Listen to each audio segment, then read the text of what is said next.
I would like to open our meeting with a report from closed session. With respect to every item of business to be discussed in closed session pursuant to Ed Code 35146 and 48912, Government Code Section 49060 and 49078, and the Families' Rights and Privacy Act. Move for the expulsion of student C with suspension of the expulsion order and to allow student to return to school with placement and alternative education programs. I'll second. Moved by Ms. Gonzalez-Mares, seconded by Mr. Gracia. Aye. Aye. Aye. Aye. In regards to readmitted expulsions, move for the readmission after expulsion of student A. I'll second. Moved by Ms. Gonzalez-Mares, seconded by Mr. Gracia. Aye. Aye. Aye. Aye. And readmission after expulsion for student B. I move for the readmission for student B. Moved by Ms. Gonzalez-Mares, seconded by Ms. Jankowicz. Aye. Aye. Aye. Aye. Now, if you would all stand for the flag salute, please. Hold on, we still have one more. Just kidding. Oh. So it's correct, it just wasn't worded. Yes, yes, that's right. And you have Oh, the we personnel missed one, I'm announcement. sorry. We have one more announcement. Sorry. Sorry. My fault. No, I'm in a hurry. I have a bus to catch. Sorry about that. I should have communicated why I got up. I should have said I'd be right back. I thought you were. And just going to the restroom. Yeah, no. I just wanted to make sure we made that motion correctly, that last one, but we did. So just for the record. And then in closed session, the board took action to approve the following staff recommendations. Effective July 1st, 2019, the following confidential staffing assignment is made, and we welcome Vera Morales as our assigned executive assistant to the superintendent in July. So I know Vera's watching us, so Yeah. officially. So, thank you, Trustee Gonzalez. I just wanted to make the announcement. Some of you may not know, but Georgina Martinez has accepted a position in the Benicia Unified School District, where she will be beginning her role as executive assistant to the superintendent there, which is just a few minutes from her house. And so we congratulate her. We will miss her terribly. We will be celebrating her definitely between now and her departure. But with that, it put us in a position to go ahead and select for a new executive assistant to my office. And so we're very excited that through the selection process, Vera Morales, who's been with the district for several years, she's worked 8 years in the Human Resources Department and has actually been in the superintendent's office for the last 9 years as the administrative assistant, will now be shifting into the executive assistant role. So we congratulate Vera, and we also congratulate Georgina, who will do one more board meeting with us, correct, Georgina, on August 8th. So we look forward to celebrating her, and we'll miss her, but we look forward to onboarding Vera Morales in the new role as well. Okay, with that. Nothing personal to Vera or Georgina. I just kind of skipped over that. Maybe I didn't want. Now we can get up and salute the flag.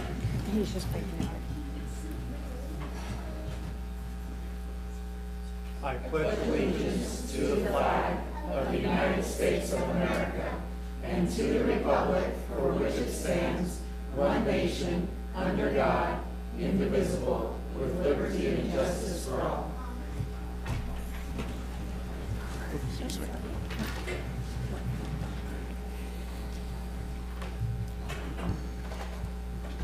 This meeting is recorded for live streaming and archiving on the district YouTube channel. Approval of the agenda.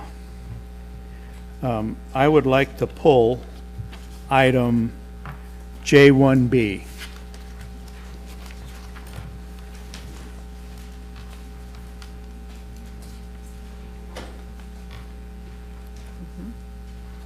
Okay. With that amendment, I'll entertain a motion to approve the agenda. I'll move. Moved by Mr. Gracia, seconded by Ms. Jankowicz. All in favor? Aye. Thank you.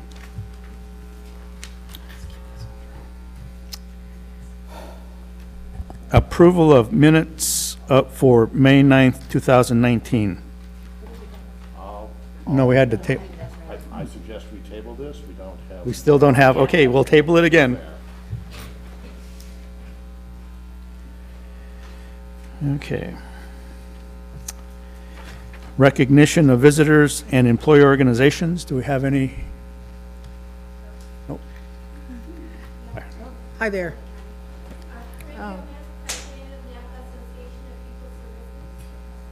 Welcome.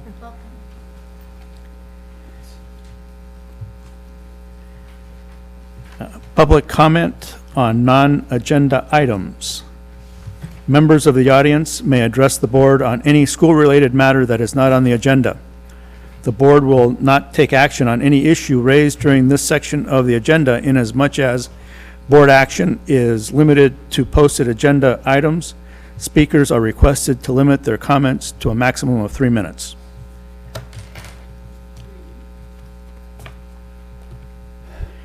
Bill Ross.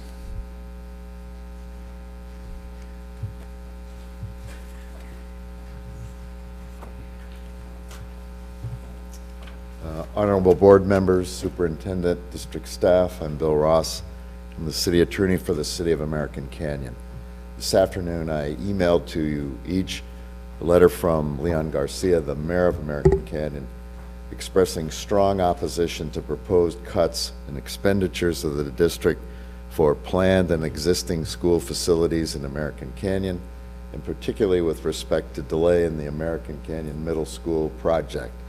The communication also indicates that city staff will work with your board and district staff to identify additional information that's necessary to preserve and enhance those expenditures for both planned and existing facilities in the City of American Canyon.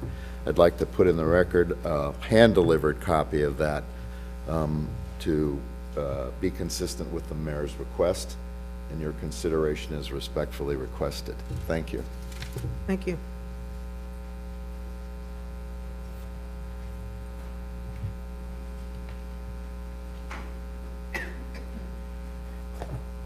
I would also like to acknowledge the receipt of a letter from the Honorable John Dunbar, Mayor of Yountville, addressing the status of Yountville Elementary School. So we received that. Adrienne Boudreau. Got my name right. That was impressive. 7 years of French. I know. Well, there you go. I'm Adrienne Boudreau. I am a parent of two, soon to be two, Mount George students, a third grader and a kindergartner. And I had just a couple things I wanted to say about the demographic report. That was very interesting. One of the things that has been talked about a lot last week and this week was declining enrollment, and that's something that has been shown to be happening. But I did want to state that Mount George has had some of the most consistent enrollment according to that report. We've had between 250, 260 kids, 6 of the last 8 years. 1 year we missed it by 3, and then last year there was some open enrollment issues with kindergarten, and we ended up with 215 kindergarten classes. That wasn't because of a lack of desire to go there. We also have one of the highest percentages of in-migration. Over 74% of our kids come from outside of our boundary. That was a net gain of 151 kids last year. And we got at least 1 kid from almost every other school area, I think, save 2. So that kind of matters, because if we're recommending school closure or consolidation, one of the things the report also said was that it's critical to parents to have choice, or at least the illusion of choice. Something's very important to the parents in the district, and that closing one or more of these schools will take some of that away. So the other thing that showed during the budget meeting and during the meeting on Monday is that our projected enrollment will decline about 2,000 kids. It did not take into consideration the kids from River School that will be coming back. It's about 400. And then the other thing that came up during the budget presentation last Thursday was that NVLA is not financially solvent. The gentleman that was here, he said that they received a letter from him stating that, but not in time for the board to act this current year. But the board will have to take action next year, and NVLA might have to negotiate to come back into the district. He said, and I quote, "They cannot survive one more year given where they are now." And so if that were to happen, I know you couldn't make that assumption, but that's 660 kids or $6.6 million that could potentially be coming back into the district the very year that these schools are supposed to be closing. And you're going to vote on that before we find that out, which is just kind of sad. So if closing schools, these small schools, is a matter of efficiency and not necessity, then that's something entirely different. If you're saying that the last option is to close the schools, and that's any of the schools. I have kids that I know at West Park. I worked in Yountville at the after-school program for a number of years. I have friends at Alta Heights as well. Then I think that this is something that needs to have more time given to it to see if we can come up with alternatives. This plan, the demographic report, was out in March, and we didn't find out about this particular recommendation until the very last week of school. So I just think that we need more time. I think that's something that should be given before any serious decisions are made. Thank you. Audrey Murawski. Audrey? Yes.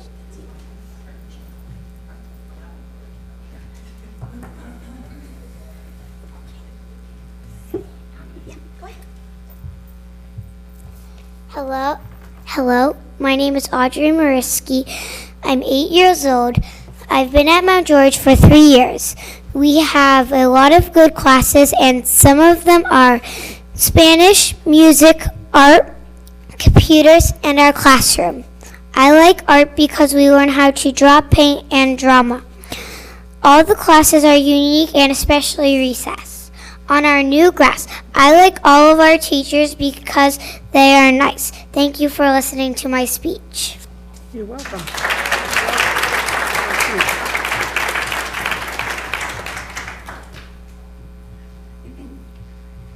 Brian Streeter.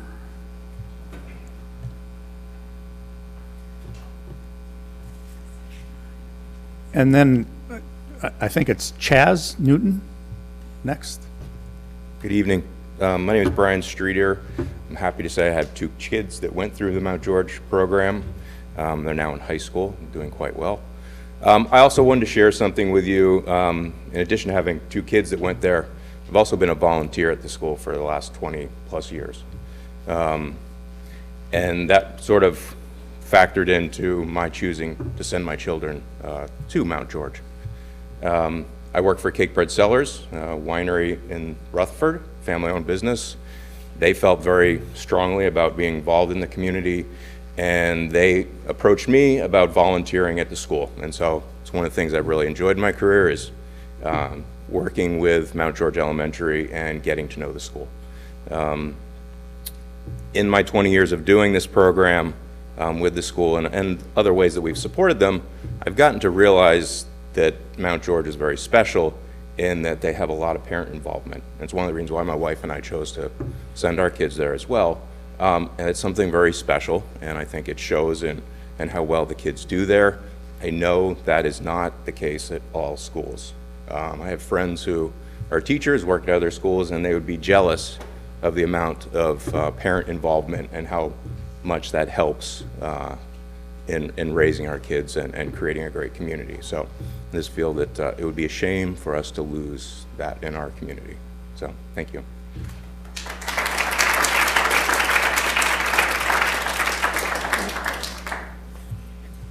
And if Audrey Hartwig could get in the queue. Hi there. Thanks for taking the time to hear from us. My name is Clay Newton, not Chaz, but I appreciate you all taking public comment on this topic. I'm an alum from Mount George, and I feel really lucky to say that my nephew currently attends, as well as being proud about the fact that my father was a former student at Mount George. And something that I can say about any school closure, it never returns. Right, we'll be losing a resource of our community, especially our rural community. Folks that live around there identify with that school, and it's been something I've looked at proudly over the history of my my life, reflecting, thinking about the lovely times I had at Mount George and what I learned there, the great teachers that I had, but looking at new generations as they move into that school and as that school evolves and continues to build upon the programs that it's had.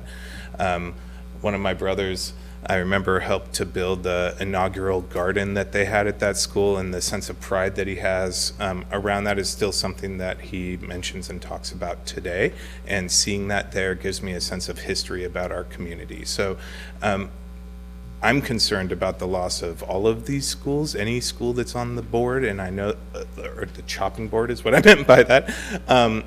It's going to be tragic under any circumstance. But I think that Mount George is a very unique place. Knowing that currently there is a third generation of my family attending that school makes me have a sense of kind of pride and history through time that I think we will lose altogether if the school goes away. I know it's a special place. I know that it's small, and I think that that actually is a great thing about that school. My daughter went to NVLA, which on the other hand is very large, and I think there's a beauty in that as well. So I'm not saying that one is better than the other, but I think we should all acknowledge that there's something special at Mount George that can't be replaced if it goes away. And I'd be really sad to see it disappear in our history. So thank you for taking the time. I hope you can consider the future generations of folks that live out in the kind of edges of Napa, and they're going to still be there, and they'll have a long bus ride, because mine was pretty long even though I was close. So, thank you.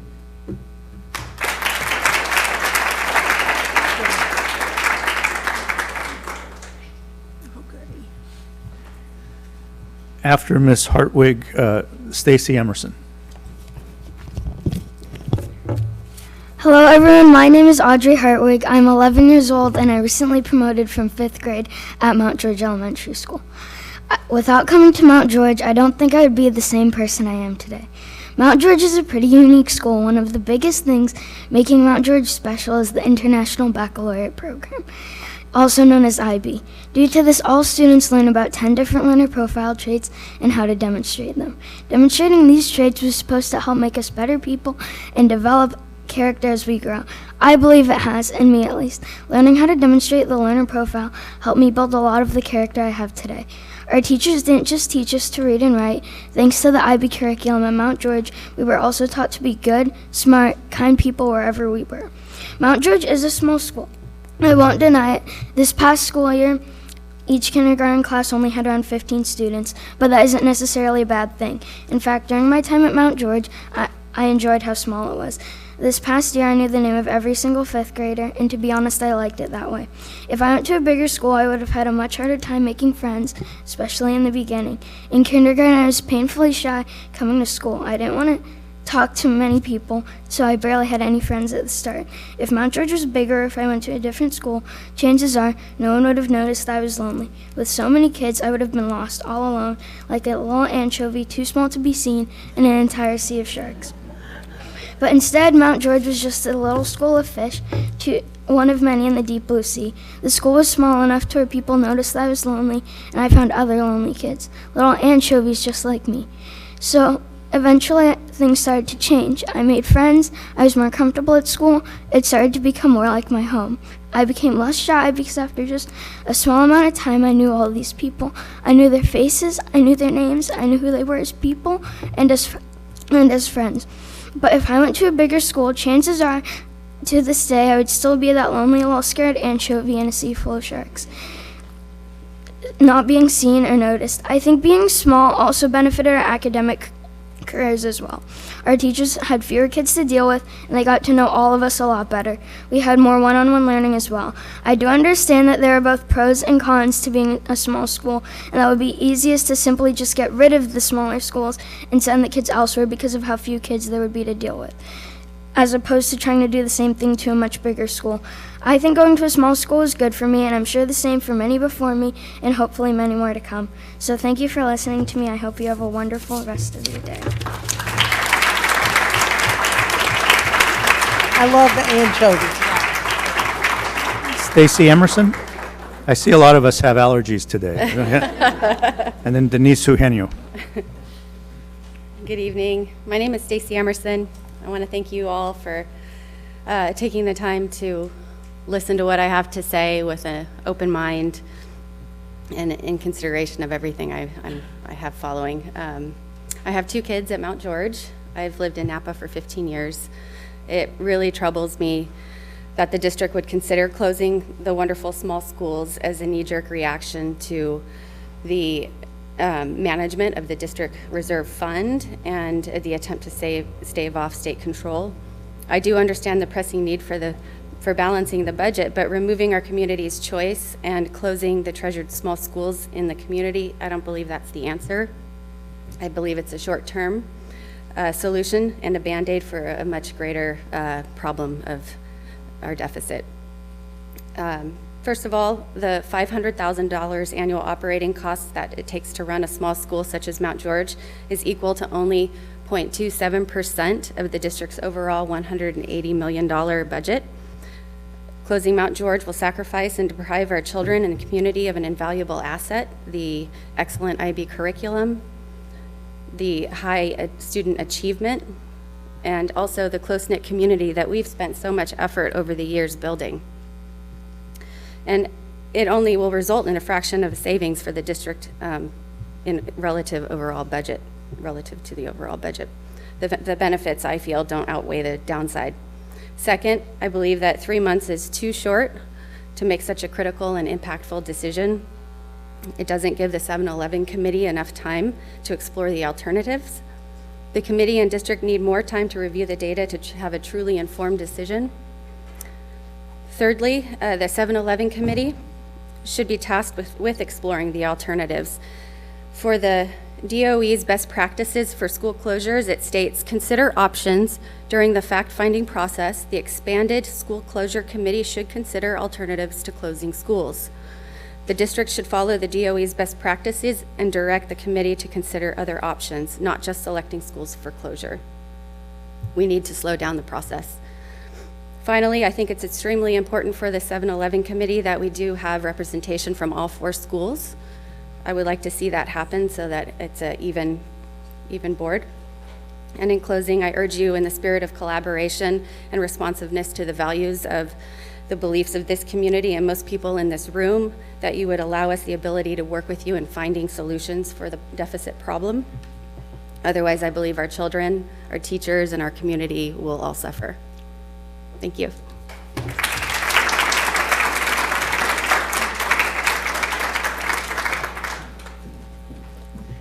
After Mr. Eugenio, Shaylee Holly. Hi, good evening. My name is Denise Eugenio, and thank you again for listening to us tonight. I am representing Mount George. My family and I actually moved to Napa January 5th.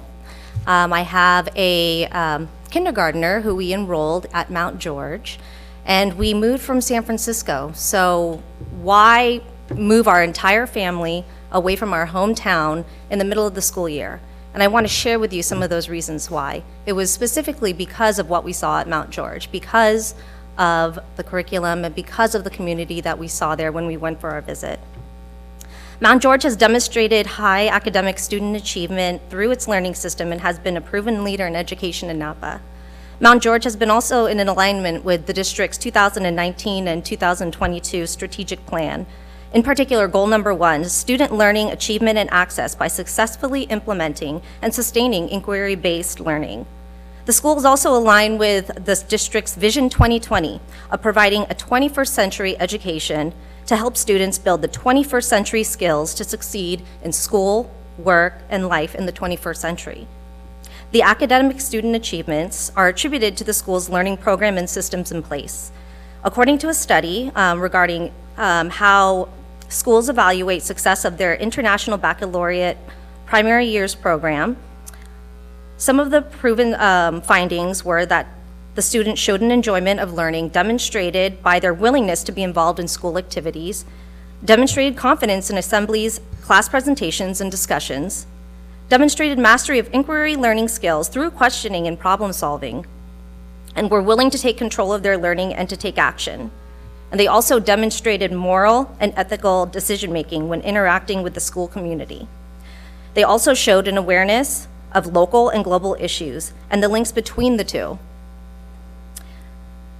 Mount George really is a valuable asset that can be leveraged to help increase our future enrollments and retain students as well.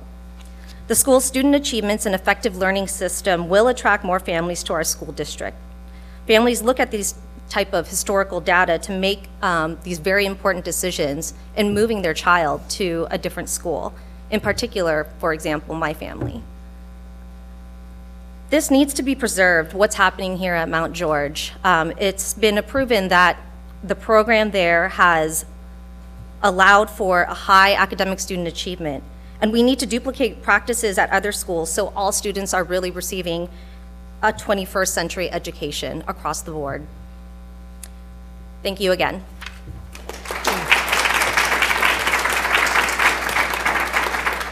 Bailey Holly, and then Malcolm Desaias.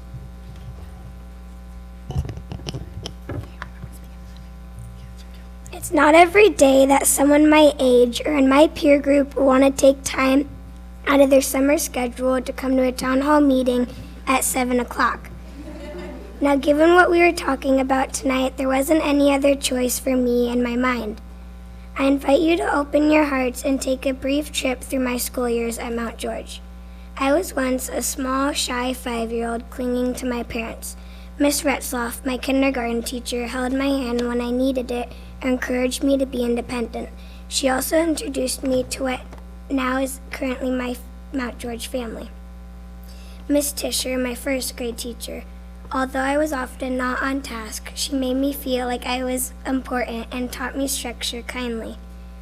Miss Burback, my second grade teacher.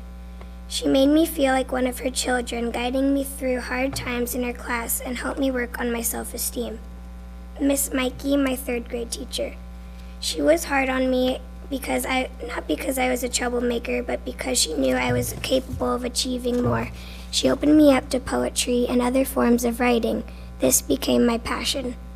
Miss Hokus, my fourth grade teacher. She taught me the importance of organization, how to be a great person, and most of all prepared me for my final year. Miss Gracia, my fifth grade teacher. This teacher honed in on my social skills and taught me the appropriate timing for those skills. She became one of my biggest cheerleaders and role models. Lastly, the staff. The staff at Mount George always had a special touch with kids. For example, Miss Morris, along with a few others, would have assembly meetings every other month about recycling. How to tell what trash goes in which bin. Because of all of our effort, we have won a distinguished award for reduced trash and the kids' involvement in the process. We have also brainstormed about ways to help clean the community by starting with trash troops at our school. It is not just the school that benefits from these efforts like these, but the entire community. There are so many things in my not-so-big hometown that are not working, like a movie theater with no games, overpriced housing where my family has continued to struggle to raise my siblings and I, roads that need fixing. I could go on. But why would you choose to take away something that has worked and continues to shape our community so positively? If you close Mount George, you will be closing the doors to a long legacy for the amazing teachers and students and tearing down a family. This affects the health of our community as a whole. You see, this school is part of my legacy, a place I can go when I need a hand. These teachers have become my family. Because of them, I love school. Because of them, I know I will do great things. Thank you for listening to my speech tonight.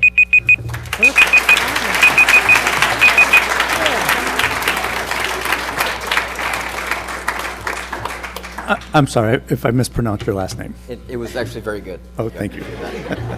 My name is Malcolm DeCiez. You might want to raise the microphone. Is that better? Okay.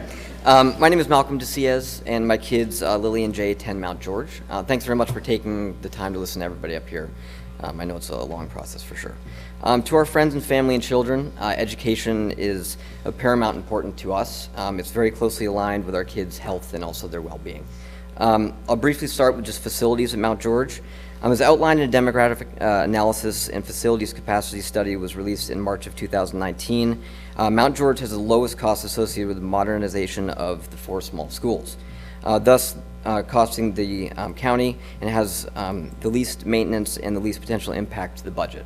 In December of 2018, the septic system upgrade was finished using funds from Measure H to a total of $1 million. And this was an upgrade to install new septic and storm sewer system, but they also connected the property to the recycled water pipeline. That was used to now irrigate the 1.5 acre grass area that was installed with new sod. And Mount George is the only school using recycled water to irrigate, reducing the operational cost of the facility. The school is also in a groundwater deficient area, making this a very sustainable way to maintain that area. I'm going to move to something that I think is probably the most important talking point to me this evening, and potentially has the biggest impact to the school district and its students. Yesterday and today I spoke with John Tudor, our county assessor, working with him, and he's supportive of putting a parcel tax on the ballot for voting in the next election. Since Monday, we also secured $20,000 in funding required to put the measure on the ballot. So I urge the board and the superintendent to please support this, and is not only will allow these schools to remain open, but it's also greatly improved the finances of the district as a whole. I don't want to see any of these schools close. I'm up here because my kids are at Mount George, but I don't want any of the other schools to close at all. I also urge the board to delay voting on the budget until the ballot measure can be voted on. The current budget does not include financials from the new legislation Gavin Newsom just passed, and it presumptively includes cost savings for closing schools even before time is given, even before the 7-Eleven committee can form and also give its findings to the board. I also feel that closing schools should be an absolute last resort, as opposed to what I feel is now a predetermined conclusion. And I urge you to allow us to hear the findings of the 7-Eleven committee and all the people of Napa to vote before you go to the extent of closing schools, which I think will be very detrimental to our kids and also the community at large. Thanks.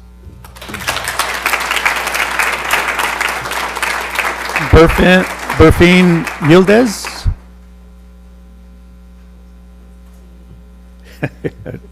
Burfine? Okay, Burfin. I try all the accents, so I figured. I just get up when I hear the B now. Thank you. It's Burfin Yildiz. And I'm here for Mount George today, and also talking about the school closure, small school closures. I'm a parent and an employee at Mount George. I have 2 kids. One graduated, promoted this year.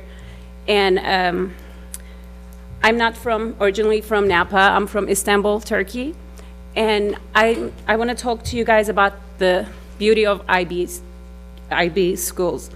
I have friends in Istanbul, which is literally the other side of the world, who goes to IB schools there. And when our kids meet every 2 years, it's amazing to see these kids communicate and share a lot, even though they can speak the same language because of IB, because they speak English there too. Why am I shaking? And it's really amazing. It's really amazing to see my kids grow here in Napa, but still have the same sense and same interest as my own people. And so yeah, I would like to, like my friend said, we need more, I think we really need more time to think about the closures. 2 months is definitely not enough time to do this. The IB program, we have invested so much money and time to this program. I think it's a really bad idea to just get rid of it in 2 months. So much money, so much of effort. And what else? it's all the good things my friend said. Now I look at my notes and everything has been told already. It's the beauty of being an inquiry-based school, seeing the kids really be these people like who inquires all the time, who are risk takers, who are great communicators. I have a very shy kid. Like Audrey said, he was this kid who couldn't make friends, socially very shy. But he turned out to be this amazing kid who just gets up there and shares his ideas. Then I have another kid who's Mr. Social, and he really learned to balance socializing. Not just well, I thank you. Everything I think has been said, and I really appreciate your time. Thank you. You're welcome. Amy? Somebody help me.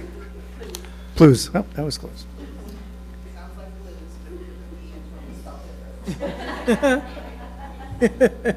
Fancy names. That's how I would have spoken. Good evening. Thank you. Good evening. My name is Amy Plews. I'm not only a parent alumni of Mount George, I'm also a volunteer and an employee of Mount George, as well as other elementary schools in this district as a librarian. I've seen the difference and how special Mount George is. I thought I was coming today to support Mount George, and I found out when I walked in that I'm actually giving a speech. So bear with me. I'm reading on behalf of a colleague. At Mount George, reflection and inquiry are two learner profile attributes our students excel at. Inquiry allows them to develop into thinkers, problem solvers, to gain useful skills for future professions that haven't even been created yet. Reflection gives them the guidance they need to make changes to whatever endeavors they may take on, whatever situations they may find themselves in. Mount George students are also known for taking action on topics they are passionate about, a trait that follows them throughout their lives. We can learn so much from watching our children. On Tuesday, I was fortunate to meet with a small group of individuals who excel at these attributes. A few teachers were there, a handful of parents, and we began brainstorming ways to actually help solve the district's financial problems. Reflecting back on Monday's meeting, we discussed how many passionate people were in attendance, packing the boardroom to the point of standing room only. As Dr. Massetti said on Monday, there is no parcel tax in the city of Napa to help support education. In researching this idea, we found many of our surrounding communities have used this method to support their local public schools. However, a parcel tax was just one of the ideas we discussed to generate more funding for Napa Unified. And let's face it, we need more funding. As our conversations developed, we inquired as to how much more we could do if we, as a community, we came together and brainstormed solutions. The people who attended the Monday meeting came from all different backgrounds. They have a variety of perspectives, skill sets, and knowledge that need to be to solve this financial problem. We need to band together to create solutions to help our district remain solvent, to help our district give all of our students the best education possible, the education all students in this city deserve. To that end, we have set up a couple of items in motion to get the ball rolling. The first, we have created a Facebook page called Napa SOS. This page is not meant to be a forum. It's simply a method to get information and meeting dates out to those people truly interested in researching and creating solutions to the financial problems that plague our district. The second, Mount George has a float in the upcoming 4th of July parade in Napa. The theme this year is celebrating the American dream. We invite students and families from all of the other elementary schools in Napa to walk with us and spread the word about education as it pertains to the American dream.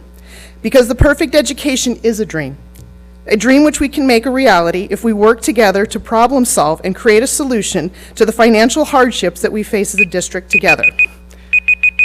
Okay, all information regarding logistics of the parade, where to meet will be given more information in the next week. By working together, we've come up with solutions now we may be able to help save the schools and our programs in the future. Tonight, I challenge you, the passionate parents and community members, to ponder this message, share this message, get involved, take action, brainstorm a solution to support all of our Napa Valley students in the future. Thank you. Thank you.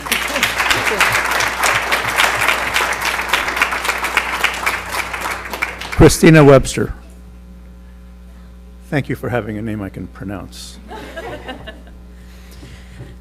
Hi, good evening. Thank you for your time. I'm Christina Webster. I've been an educator for 14 years. I've been a parent for 8. I have 2 kids at West Park. I was in public education for 11 years, and I had to make the difficult choice to leave for myself. I actually teach at a local private school. The piece keeps coming up about small schools being a choice and us choosing to put our kids in a small school. In my household, my family, we chose to put our kids in West Park. We chose for the small community. We even, when we were deciding to buy our home and where we were going to settle down in Napa, chose somewhere that would put us in the West Park district. These are really beautiful schools, all 4 of them. And I can say that the pieces about Mount George echo very true for West Park as well. My children who are started out shy and reserved are boisterous and outspoken and opinionated and known top to bottom at their school. Our principal knows my kids' names and asks how our neighbor is.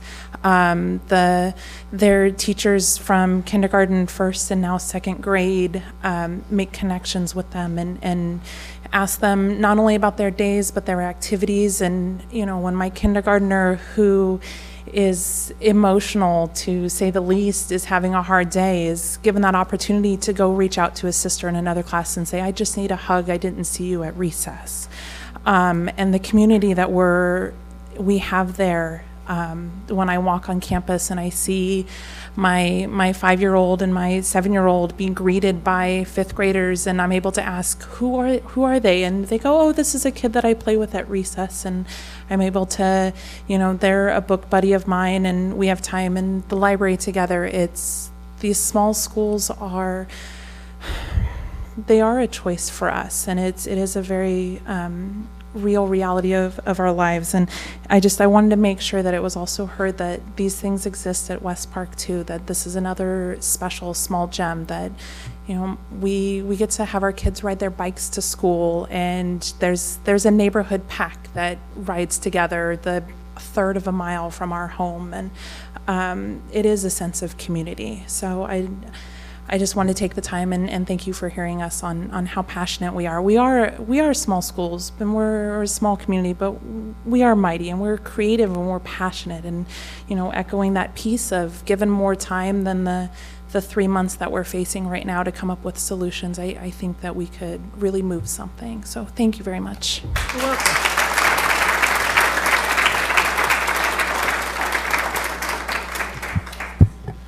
welcome. I would again like to thank all of you parents for attending and making comments, and really taking your responsibility to support your children seriously, and we do appreciate that. And I just have a few points to clarify before, like I did last time. First, I'm just going to make one quick comment about the 7-Eleven committee itself. The committee itself is not an advocacy committee. It's a fact-finding committee. The best advocacy that you can how do you do advocacy? Provide would be to attend the meetings, and not necessarily as members of the meeting, but as parents. Again, providing the same information you're providing us. So again, the membership of the 7-Eleven committee is prescribed, and it's very narrow, with few seats available for parents and teachers. But mainly, it's people that understand business, real estate. I can't remember, so it's very narrow. Number 2, we can't delay approving the budget. There are mandated deadlines that require us to approve budgets in order for us to receive our funding. So believe me, if we could put this off until we knew all the answers, I would be the first one to say let's put it off. But we need to approve budgets so we can get on with the business of the school district. And on the subject of budgets, you know, I can't remember what the percentage was, savings if we closed Mount George, but I think our fixed costs, just personnel alone, is about 85% of our budget. And then fixed costs are another, You're talking about non-salaries? yeah, Yeah, it's about 50, the rest is 15%. Most Yeah. of it's in contract services like utilities and gasoline, that sort of thing. so it's not 0.02% of the entire budget. It's a percentage of the budget that isn't already encumbered through personnel and other fixed costs. So that's what we're working with. And finally, I really need to emphasize this. This is not a knee-jerk reaction. This is, and this isn't, we're not looking for the easy way out. Believe me, I've been involved in school closures before, and it's the hardest thing a school board has to consider. It's not knee-jerk. We will make these decisions based on data and facts. A little bit of emotion. Like I said, it was pretty apparent that many of us are suffering from allergies today. So please continue to advocate for your children. If you're not chosen for the 7-Eleven committee, and vast majority of you won't be because it's 7 or 11 members, attend the meetings, give them information. Let them come to understand how you feel about your schools the way you've let us understand. So thank you again for your input. Anything else? No, just a reminder, I think we said it on Monday night, that like President Hurtado said, the 7-Eleven will be Brown Act followed board meeting style. So just like at our board meetings, we have a space for public comment. The meetings also include 3 minutes max of public comment for speakers. So I think that's specifically what President Hurtado is referring to in terms of it's very limited participation, as he said, but that we will have agendized time for public comment. Thank you. Move on to Board of Education and Student Board Representatives. Any reports? I'd like to thank Ms. Rossetti for the invitation to Camp SPED this week. I attended the morning of the second day. This was Camp SPED, the General Ed edition. I think a rough count would be about 4% of our teaching and admin workforce was there, so there were about 40 to 45 folks. They appeared to be engaged in the time I was there. I think all the 3-letter acronyms had been covered the day before. I saw a healthy exchange between the special ed staff and the general ed folks. I was told it was evenly split approximately between elementary, middle, and high school, so the entire K-12 spectrum. There's I think it was great. I hope we find a way to do this each year. I just wish it had occurred 15 to 20 years ago, but I'll take what I can get now. Thank you. Do you ever see the possibility of that becoming mandated? I'm sorry, I apologize. Do you ever see the possibility of that becoming mandated by the state, that there are training sessions for general ed teachers? But not mandated? I think she's doing it as often as she can get away with. Good. But that's of our own volition as a district. Do you ever see it being mandated by the state? Oh. It seems to me, I mean, I'm sure it's all financially driven, those decisions. It seems such an obvious. There is an element of your credential that you do need to have some classes in special education for the general education teacher as well. We choose to do more.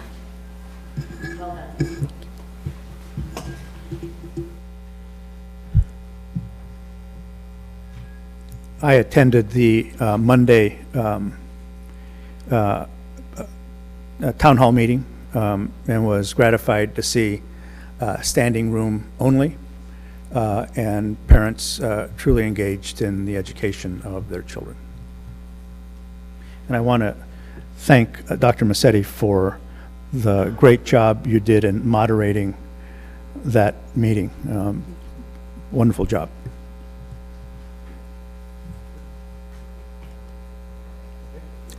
I think ditto from the rest of the board that was there. Right, I was there too. And agreed. Do you have anything to report? During graduation week, I was quite disoriented and went staggering into a room, I forgot to mention this, where our staff was honoring the guest teachers. They are no longer substitute teachers, and I used to be a substitute teacher, and they call them guest teachers, and they get chocolate-covered strawberries and everything else, and several people were honored, including a former student of mine, Miss Aaron, and also Allie Aaron and Rachel Engelskerger was there, and these two young women want to become teachers. And they are wonderful people, and we are going through a challenging time right now trying to recruit quality teachers, and I think it's great. I think it's wonderful how we're nurturing people and we're making the substitutes, guest teachers realize that they're valued, they're a valuable part. We can't do without them. So that was really nice. And something else I brought that is just general interest, and I'm going to pass it down, and I'll know you're looking at it if you shriek. It's from the New England Journal of Medicine, and it's what happens to a teenager when his e-cigarette explodes. And I know we're in the business of wellness, and I know we're particularly concerned about vaping, but have at it, folks. And I'm willing to leave it with us, and our wellness experts can make use of it. Thank you. Yes, I too want to echo the gratitude and thank you for all the parents who attended the meeting on Monday night. Whenever I'm in a room filled with engaged parents around, their commitment to their child's education and them expressing passion and advocacy, as an educational leader, there's nothing that you want more. So I really appreciate the engagement. I appreciate the respectful engagement that was demonstrated on Monday night. And I got a series of emails from different individual parents just thanking the school district for that venue in advance of the 7-Eleven committee. Monday night's venue is actually a demonstration of our strategic plan goal 3, which is called robust communication, community engagement, and advocacy. And we want to do that work around all sorts of topics and issues that impact our students' education and our school district.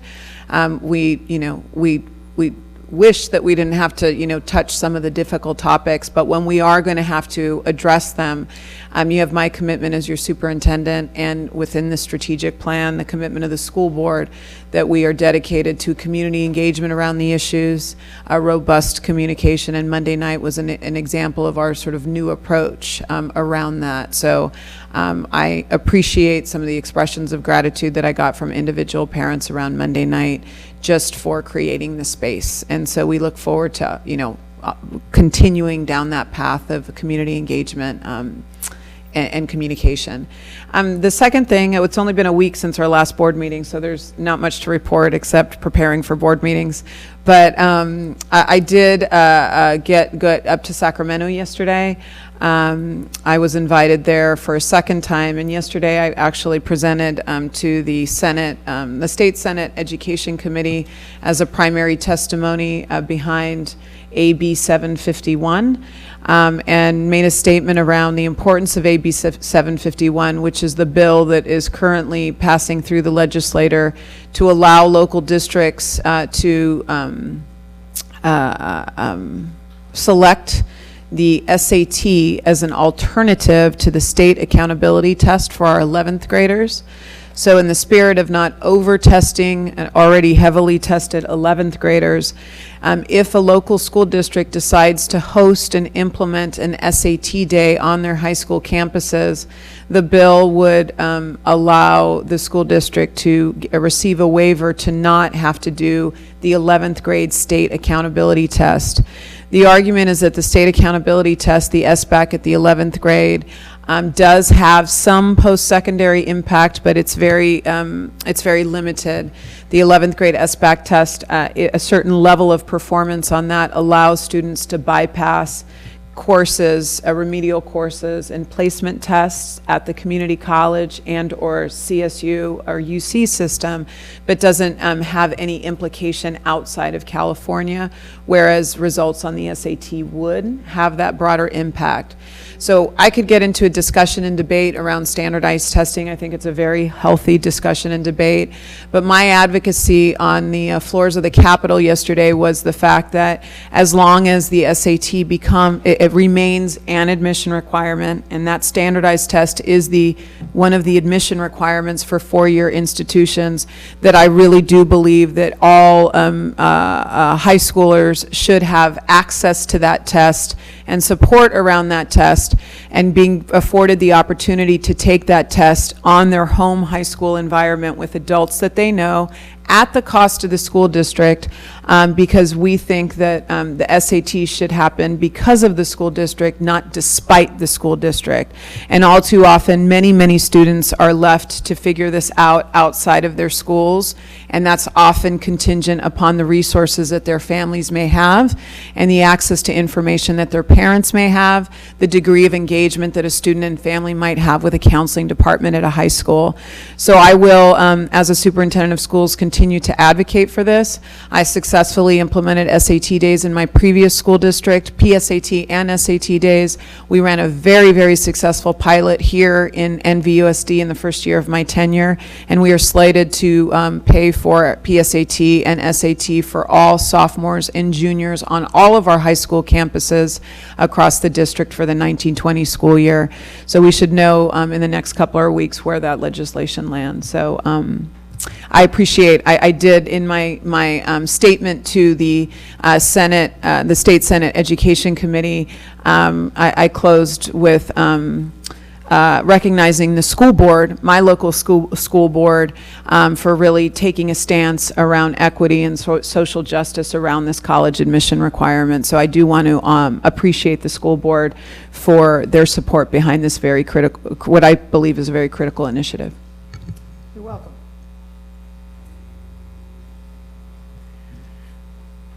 Facilities and bond program update. Yes, President Hurtado, trustees, Superintendent Musetti, we do have a brief presentation today. There we go. So we're going to do a project update on Measure H. So first up, as you know, this was our new logo, so I wanted to make sure you saw the new Measure H logo, that we continue to want to make sure it gets out to the public so they can see what the new logo looks like. At Irene Snow Elementary School, the staff has moved classrooms the week after school ended, and the project continues to go on and is on time to have an opening. Teachers should be able to get in the classrooms by August 1st, and it will definitely be ready for us to receive when the teachers officially report back August 12th. First day of school is the 15th. The portable village that we have on the campus will be gone by mid-July.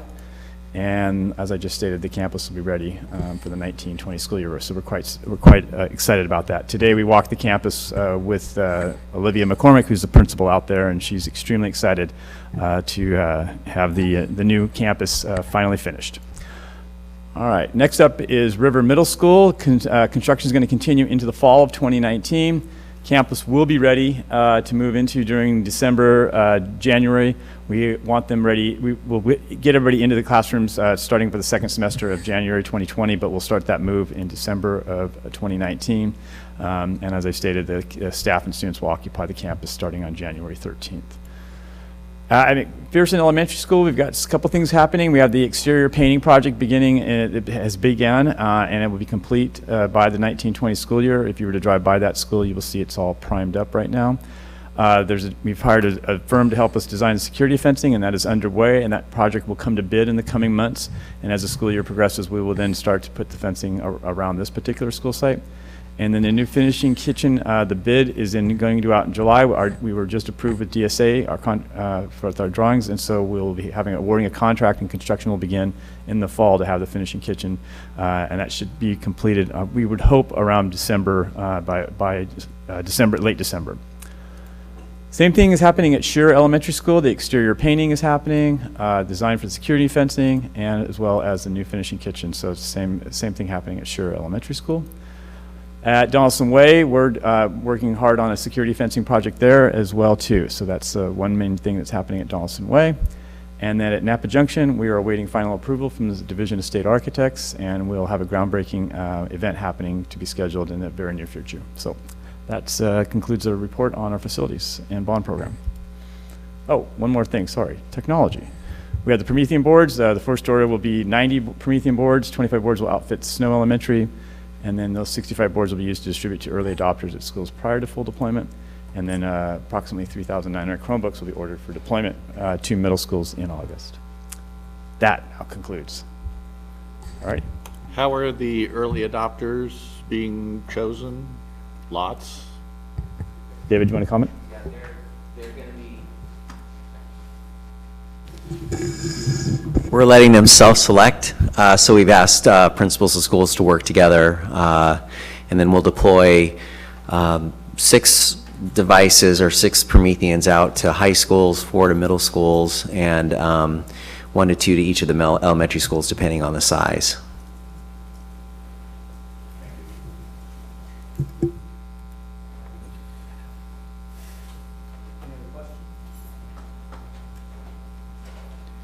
Thank you. Now to the consent agenda. Background information on these items is provided to the board prior to the meeting. A common motion takes action without discussion on a roll call vote unless discussion of an item or items is requested by a board member or members. I would like to pull H2. And I'd like to pull H3C. H3C. H1. Any others? With that, I will entertain a motion to approve the consent agenda with items H1, H2, and H3C pulled. I'll second. Move. Second. Sorry. Moved by Mr. Shunk, seconded by Ms. Gonzalez-Mares. Aye. Aye. Aye. Aye. Aye. Item H1. I would like to amend to remove, based on some sensitivity to the destination. We had a student death years and years ago at this aquatic park, and I don't find it necessary to revisit the destination. So Trustee Jenkins, just to be clear for the record, you'll move forward all the other field trips on this list. It's just the removal of the, is that the only one on this one? Yeah. Okay. It's the only one on this. I'm sorry. Okay, so I'm only amending to remove this one for. so we are pulling this item from the agenda. Is that right? We would need to vote to pull. Okay. I'll second. I knew the girl who died. She was my best friend in elementary school. We grew apart a little bit after elementary, but I knew her pretty well, so I think this is a reasonable action. So moved by Ms. Jankowicz, seconded by Mr. Gracia. Aye. Aye. Aye. Aye. Aye. And I want to thank the trustees for illuminating that sensitivity, and I will orient staff to that, move this field trip forward and inform them of that, and give a reminder around water activity trips, particularly to that venue. Item H.2.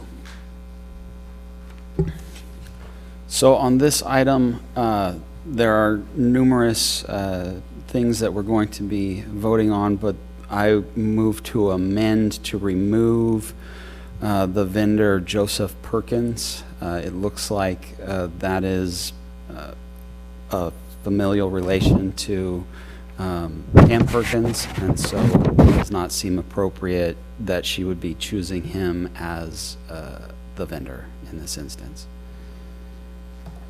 Otherwise, I would approve all of the rest of the items. So it's been moved by Mr. Gracia. I'll second. Seconded by Ms. Water. Aye. Aye. Aye. Aye. Aye. Item H3C. So I pulled this item more for the opportunity to jawbone a little, get up on my soapbox. In general, this has to do with a MOU with NCOE for the shared costs of an advocacy group. You know, this is the very type of thing that I think consultants and outside groups can help us do. I guess I'd like to encourage the superintendent and staff to look at our agreements as they come up, including this one, for continued relevance, value proposition to the district, and areas of potential conflict, and areas without tight alignment. You know, I get the sense we're doing that more and more, and I'm just, in a way, taking the opportunity to encourage that sort of behavior. It's a little worrisome that the description of services in Appendix A only refers to NCOE rather than all the parties to the agreement. Staff has led me to believe they're having no trouble accessing the services of this organization, so it's less about CAG and more about our relationship.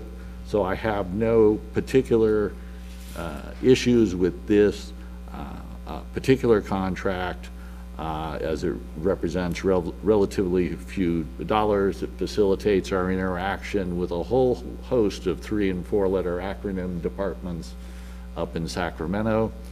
And so I'm in support of the item, but want to encourage staff to take a critical look at all of our agreements as they come up, and whether we do better off working with other districts or the county office, or whether we would be better served by going out on our own. So.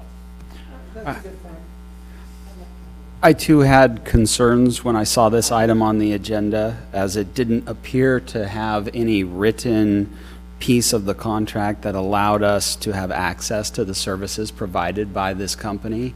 I was pleased to hear that we are getting access and have been able to use those services, but none of the written documentation that is provided here shows any way for us to gain that access. So I was nervous about this item, and would echo Mr. Shunk's thoughts that we take a harder look maybe at some of our contracts moving forward to make sure that they're really benefiting us, at least in the language of the contract. Just a clarification, I completely agree with the language, and Joe, to your point, and David, to yours. As far as content, I'd like to say that we had the experience of listening to capital advisors when we were at the CSBA conference, and found them to be one of the most engaging groups with wonderful perspective and insights to what's going on in Sacramento. So just to clarify that the content itself is well worth the financial investment and the attention to detail as we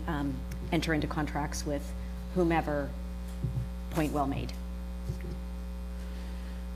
So with that, I'll move forward the item. Second.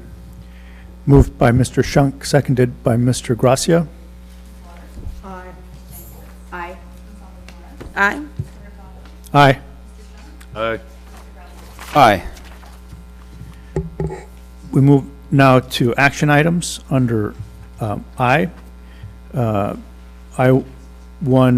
contracts for services with Q Communications.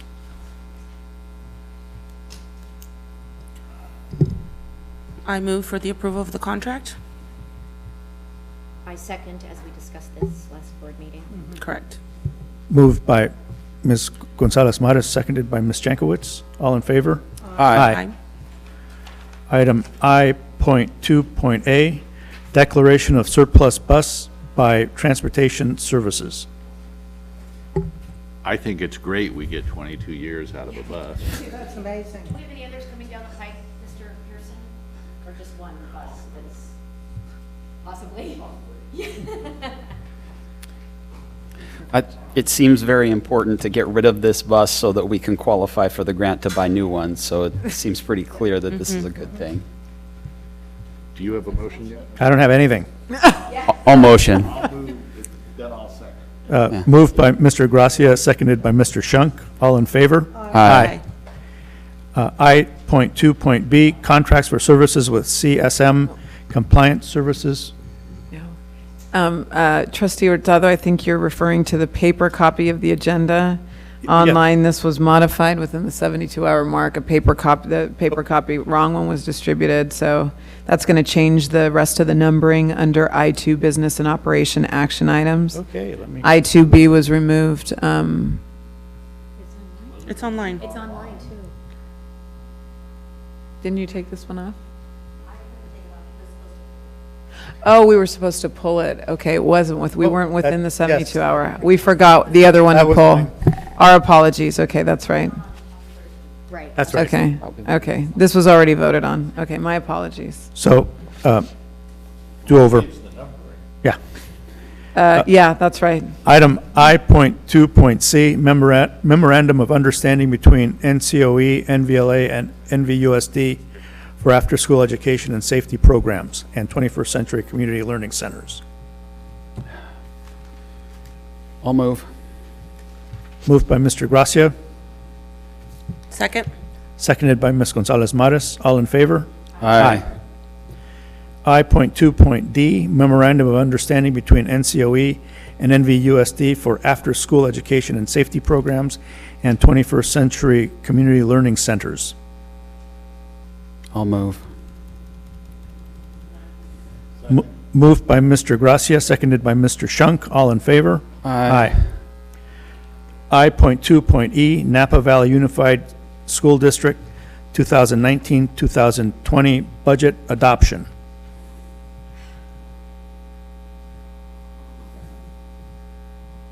I wasn't planning on saying much, it hasn't changed in a week. Okay. But it will change a lot. Okay. Let's see. Maybe we could have a quick overview of the changes in policy or estimation approach. I was reading through the certification portion of the budget, which is the really interesting bits. There seem to have been some changes in the reporting of ADA enrollment and some federal and state awards. So, you know, I think we should just get into the record that there's been a deviation from prior practice and at least acknowledge and surface it. I'd have to give you some more detailed research on that. I don't have that prepared. Okay.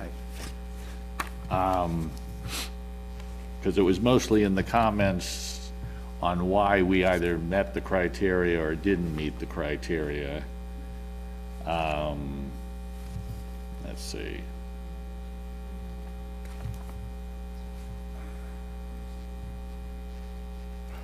I mean, in some ways, we're getting more conservative by keeping the charters out of our ADA and our enrollment numbers, but it skews the third prior year, second prior year, first prior year. Oh, yeah. There'll be some adjustment as we move the charter enrollment through. Maybe that's what you're looking at, and we've discussed that. The charter enrollment is going to be folded in.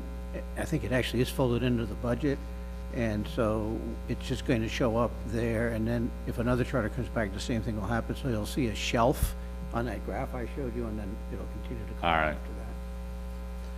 So maybe that's what you're referring to. I'm sorry, I don't have it right in front of me. Well, yeah, no, they were just, Do you mean because it was in past practice, the enrollment at the charter schools was actually included within the ADA count? I think that's what Yeah. Trustee Shunk is referring to.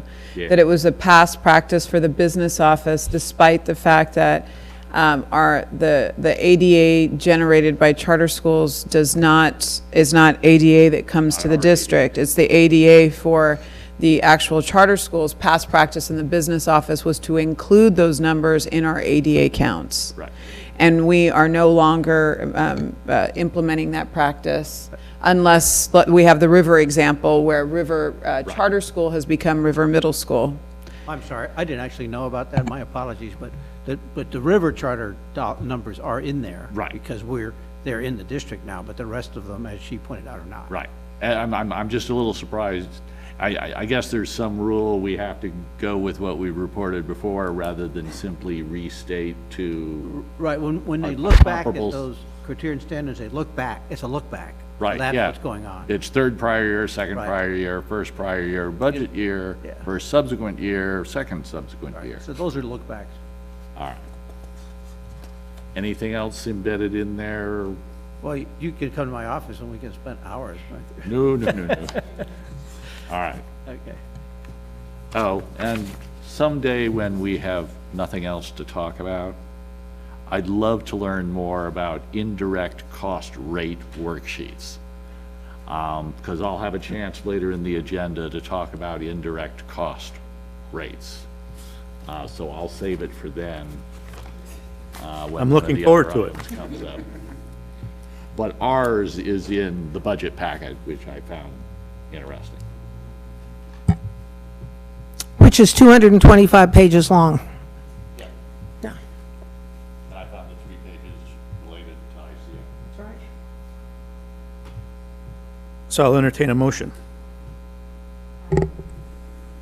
Moved by Ms. Jankowicz. Second. Second by Mr. Shunk. All in favor? Aye. I.3, Human Resources.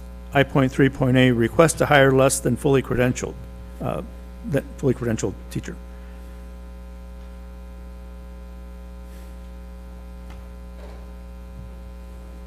I will entertain a motion. Also move. Moved by Ms. Waters, second by Mr. Shunk. All in favor? Aye. Noting that this person will have his credential, is working on his credential. Yeah. So it's in the works. I.3.B, agreement to amend the employment agreement between the Napa Valley Unified School District and Dr. Rosanna Massetti. I'll make a move. I second. Moved by Ms. Gonzalez Mares, seconded by Ms. Jankowicz. All in favor? Aye. I.3.C, administrative salary schedule for 2019-2020. I'll move. I second. Moved by Mr. Gracia, seconded by Ms. Jankowicz. All in favor? Aye. Instructional services. I.4.A, AT Vantage will provide athletic training services at the 3 comprehensive high schools, American Canyon High School, Napa High School, and Vintage High School for the 2019-2020 school year. So moved. Can I just ask a quick question? Damon, reading the contract, have the site principals been advised that they are going to have to create a budget and have office space with specific meeting standards, ADA requirements, et cetera, et cetera? We've had discussions throughout the year during our athletic task force meeting, but we haven't gotten to that level of detail. There were some pretty specified requirements in the actual contract, so I want to make sure that the dialogue and the facilities are in line with the contract with each one of the site supervisors before I'm happy to approve it, predicated on making sure those conversations take place and that we have the facilities available per contract ahead of time? They're aware of the discussions coming. We had an athletic task force meeting last week, and I let them know that was coming to the board agenda with the recommendation of meeting sometime this summer to outline some of the requirements that you're talking about. Thank you. I'll second. Moved by Mr. Shunk? No. But, yes. Yeah. You did. Mr. Shunk, seconded by Mr. Gracia. All in favor? Aye. I.4.B, continuation agreement between New Tech Network and the Napa Valley Unified School District. So I wanted to say that I wanted to use this item to sort of highlight something that seemed out of place to me, in that we are providing the payments and fees for the New Tech High School or the New Tech Middle School or the New Tech Elementary School, but when it comes to other programs like IB, we don't cover those same costs. So, you know, Bel Air had to go get a grant, and Harvest gets only half, and nobody pays anything for Mount George, and it's like, that doesn't quite seem like we're doing the right thing by all our schools in the district, considering that we're favoring this New Tech program and, you know, not funding then the IB program, which is also an important piece, and maybe there are other programs that we're not funding that are core to those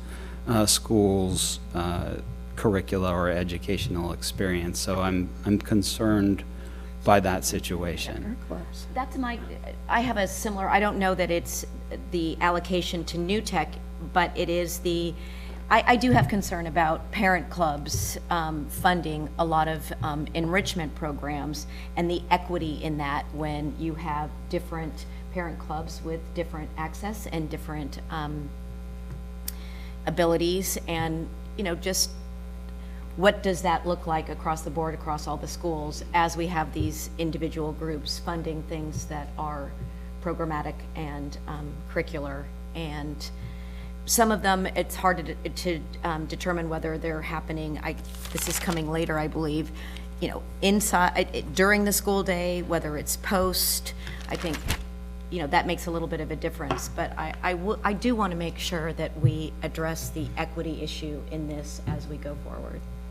Oh, you're right. This is concern all over the state. I've read many newspaper articles about certain extremely wealthy school districts, such as, say, Kentfield, and what their parent clubs are able to do. And, you know, within our own valley, we've got an extraordinary dichotomy, you know, of the resources available to different schools. And I'm speaking as the former PTA president of Shears School. It would be probably a good idea if we looked at this issue as the difference between enrichment programs funded by parent groups and curriculum. Right. Core program. Yeah. Core programs. So I'd like to know who's doing what to whom and to what degree. I think under future agenda items, this might be yeah, no, this would be good. Yes. We could just like have one. Yeah. I'll talk to you about future agenda items at the end. I have a little speech around future agenda items at the end of the meeting, but we'll add this one to the list. I do want to highlight that I actually brought up the same exact point in my 90-day report. I felt that there was a lack of clarity in the district around what's a centralized service, what is a priority. We talked about it this morning at another meeting.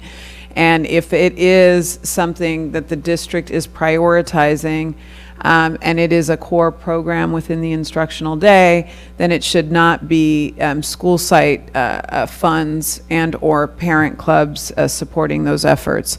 So when this issue sort of came up, because of the support that, like Trustee Gracia stated, we are providing to New Tech schools, I quickly got into contact with Assistant Superintendent Mary Ann Valles and directed her to find the funding for the IB program. I think it's approximately $5,000 in fees, IB fees, for Mount George.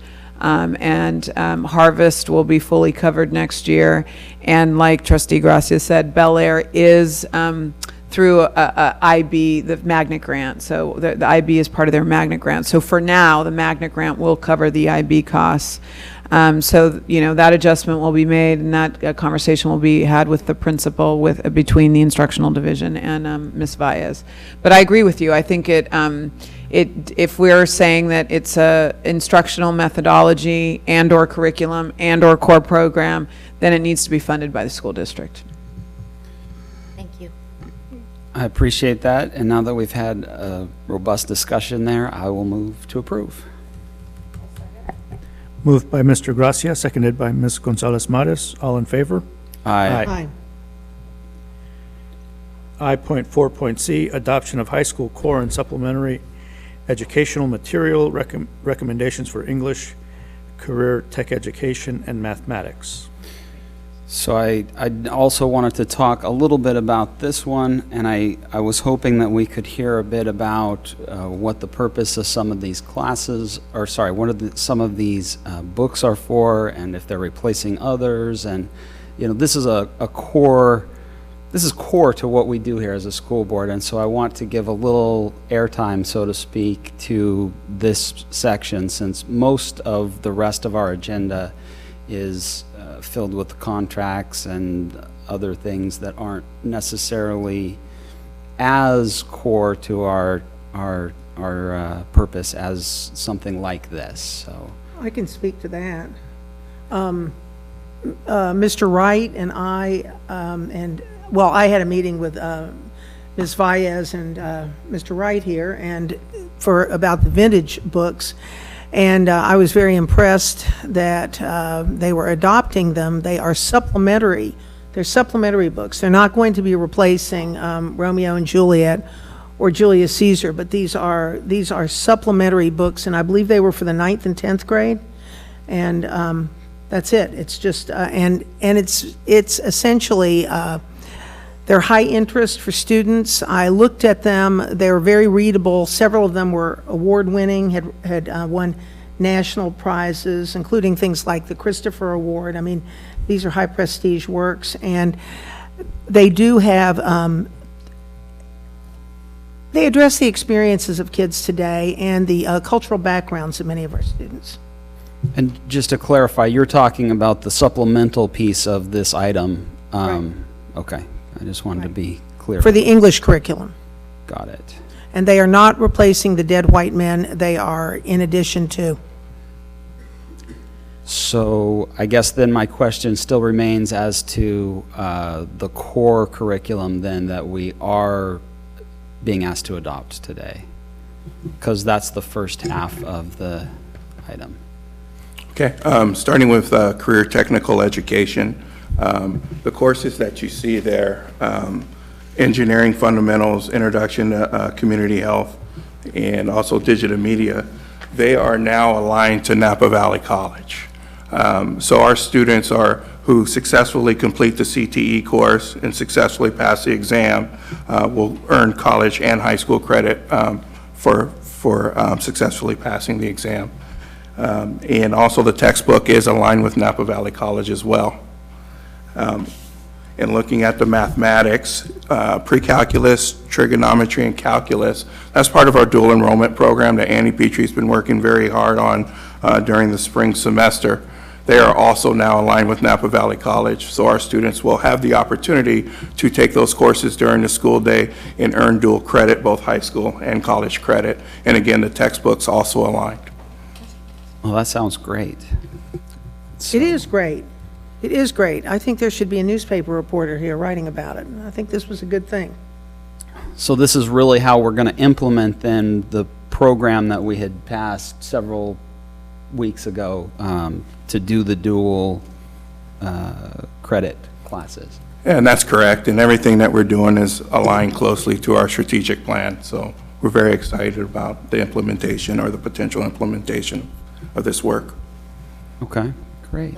Well, I think that was important for us to get out there. So with having heard that, I will move to approve. Moved by Mr. Gracia, seconded by Mr. Shunk. All in favor? Aye. I.4.D, adoption of new high school course study recommendation for leadership and health. Where am I? Did I skip something? Yes, right here. I hesitate to move to adopt this because as I understand it, it's not even going to be taught next year, but I guess there's some value in having it on the books. Is that right? Yeah, that's correct. We had some discussion about it, and then at the final hour, American Canyon High School opted not to offer it next year, but I think the conversation will continue in the future. All right, I'll move to approve. Moved by Mr. Gracia, seconded by Mr. Shunk. All in favor? Aye. I.4.E, purchase of Aries Analytics software. I would like to ask, what is the plan for the rollout of the Aries Analytics software if we were to purchase this tonight? We have been using it all year long, and we'll roll it out with leadership and administrators first, and then we'll also then roll it out to teachers. The software is really a key component of the Aries product. Aries is where really all of our student information lives, and as students, as we receive test scores and as we receive other data from third parties like CASP, state, and SAT and other entities, that all comes into Aries. We need to have a way to visualize that or to present it in a visual way for teachers and other people that are working with students to see where students are, where their needs are, and what interventions they may need. So it's a really key component of the strategic plan around student learning, and it's also going to be a really important part of our rollout of the MTSS. What is the time Stands frame? for what? MTSS? Multi-tiered systems of support. Okay, got it. And when I was reading through it, Joe, they have this extended query fields that the integration between that query and the analytical tools can be formatted to gather data regarding chronic absenteeism. So that alone should make you happy. Yeah, that's one of the first, that's actually one of the first sort of priorities around the use of analytics. And what sort of time frame will we be rolling that out in? We'll start rolling it out at the management conference in late July, and we'll continue to roll it out through and help administrators work with it over the course of the coming school year. It's on our roadmap to do. And I can tell you that some of our administrators are making do with a more primitive query interface and doing some wonderful things now, exposing it and making it more accessible to a broader collection of administrators and teachers, I think will benefit us. All right, I'll move to approve. Second? Yeah. Moved by Mr. Gracia, seconded by Mr. Shunk. All in favor? Aye. I.4.F, agreement between Cyber High and Napa Valley Unified School District. Move to approve. Moved by Mr. Gracia, seconded by Ms. Jankowicz. All in favor? Aye. I.4.G, 2019-2022 Local Control Accountability Plan, otherwise known as LCAP, adoption.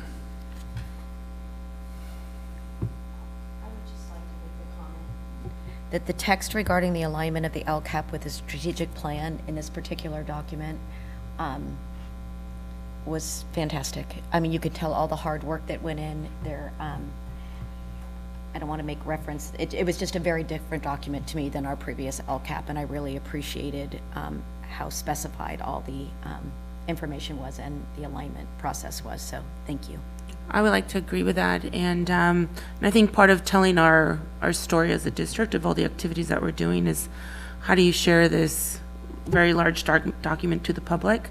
And I've seen that in some of our conferences that they do this really cool infographics and whatnot, and I know that's something that, and it's more than just like a cool thing. It's just, it actually provides a tool and an education for the public, such as those in the room today and those watching, really the alignment of how it works with our strategic plan, how that works with our LCAP. And so it's just, it really can provide a clear message as to all the programs, all the work, and everything that goes into place as a large school district. And that encompasses all of our schools from our elementary, middle school, and high school. So. And if you have nothing else to do and you decide you do want to read the LCAP, in all seriousness, 155 to 156, it's a really long document. The guiding questions, that gives you real perspective as to how the LCAP is addressed. And then even the addendum 143 to 154, all the achievement goals. I mean, it really does put the whole document in context, and it's worth a read, those last pages. In fact, War and Peace. in fact, I would advise you to read those pages first and then go back and read the document.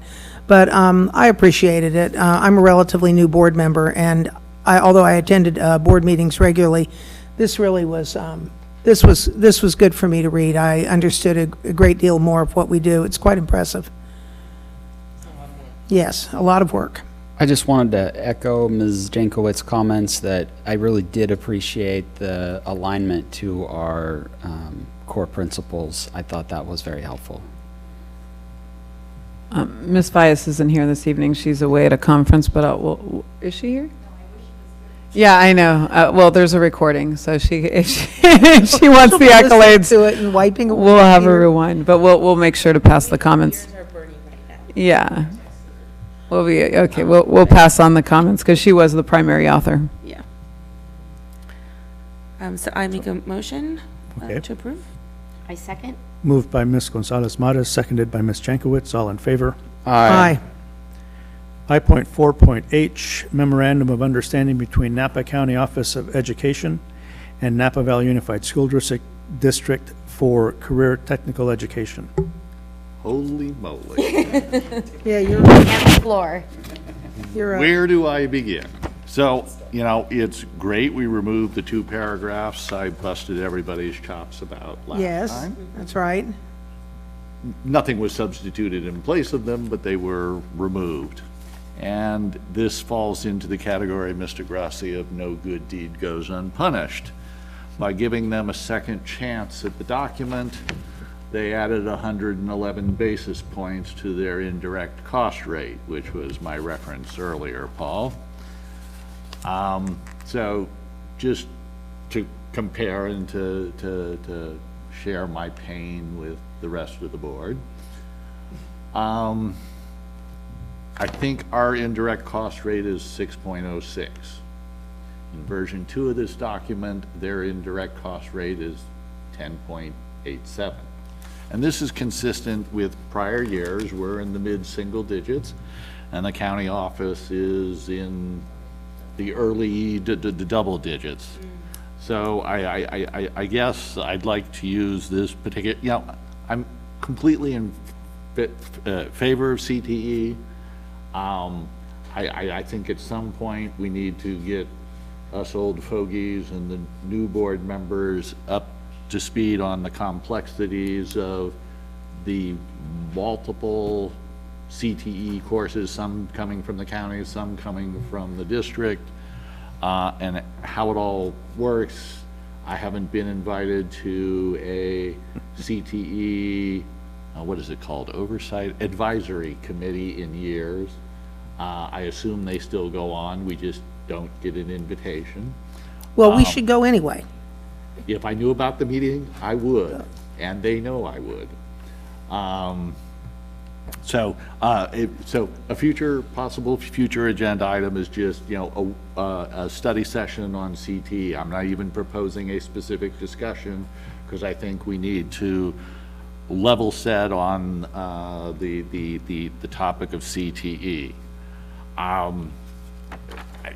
You know, I don't even know where to go on how to align our interests and their indirect costs.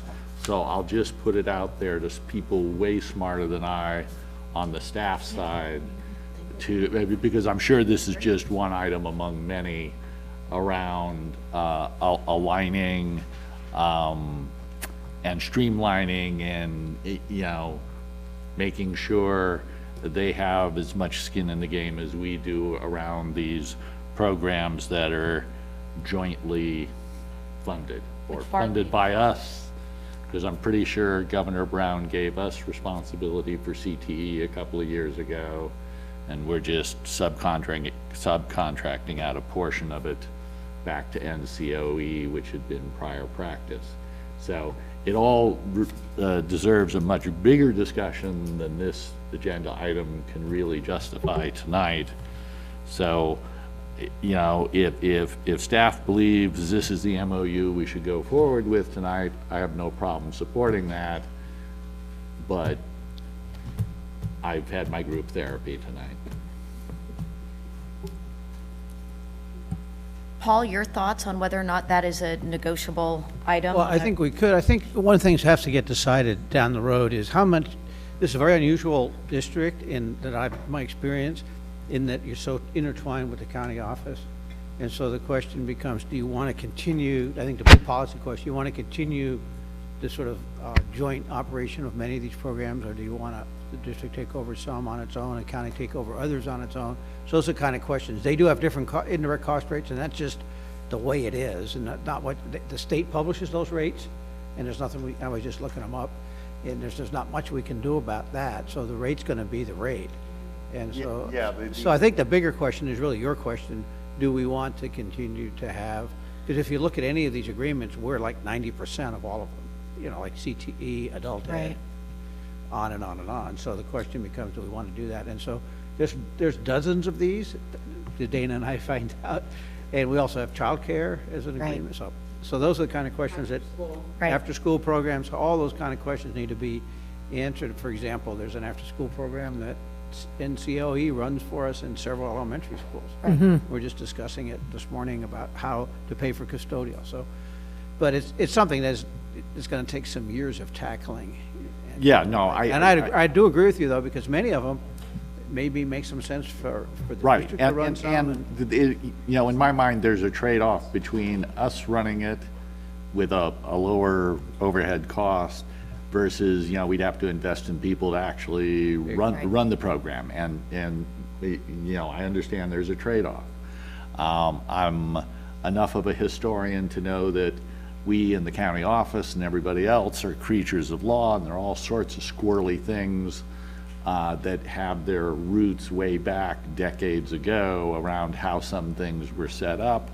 I have a feeling some of the things the county has run, there was an advantage at some point in the past in the way they were reimbursed versus how we were reimbursed, because it's the squirrely things that Sacramento does. But enough water has passed under the proverbial bridge that maybe as these things begin to come up, we reset to the current situation, the current funding, the current way programs are authorized, and the staff reflect on what businesses do we want to be in and what businesses do we want to partner with others. And I think that's I'm not smart enough to sort through that. I beg to differ. And apparently, according to my discussions about this with the county office, that over time, there's been shifts back and forth. So, and so there, what time we ran a program, and then they ran the program, and then we ran it jointly. So I think it's just incumbent on the current superintendent to decide, okay, these are the programs that are in the interest of the district to run, and we ought to run them. And these programs, it's better for us to have the county run them, have them run them.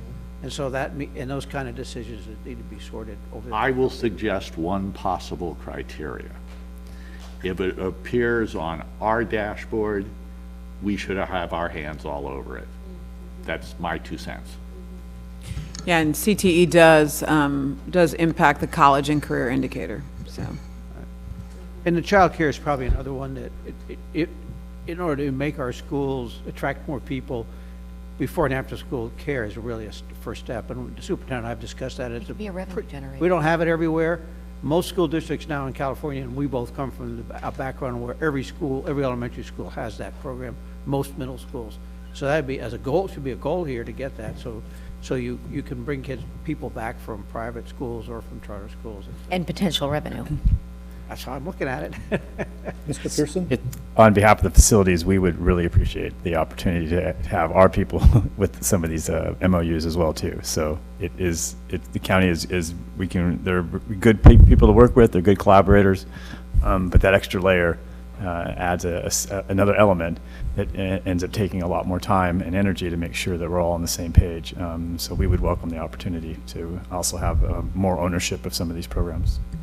Okay, that's a good way to put it. It sounds like we've reached a point where we need to do a critical reexamination of what we're currently doing and whether or not those programs are benefiting us and whether or not we want to bring them in-house. So I would certainly support that. Okay, for another future agenda item. Yeah, we have a spreadsheet going. I'll be talking about that at the end of the meeting. So for the immediate incoming year, I propose we move forward with this item, and I'll make a motion to approve the item. Second. Moved by Mr. Shunk, seconded by several members of the board. All in favor? Aye. Aye. Item I.4.I, amendment to the agreement between the City of Napa and Napa Valley Unified School District regarding school resource officers. Can I ask a clarifying question? Do we split this dollar amount with the city, or is this incumbent upon us to? I have to pull up the contract. Where it's a cost share, so they make a contribution and we make a contribution. But didn't the contract read that it was solely our financial? Well, on the SROs, generally my experience with them, we talked about it the other day. The city police department provides some services. It's In addition to what we're buying. Contractual obligation is here. Right, because it's in their interest to do that, so they will do that. So they might provide the car, for example, or they may pay, something like that. This is our financial contribution. Right, this is what we have to pay them, but they're paying, they have other costs. Okay. Then I move. I'll second. Moved by Ms. Jankowicz, seconded by Ms. Water. All in favor? Aye. Abstain. Same. One abstention. I.5, school planning and construction. Excuse me.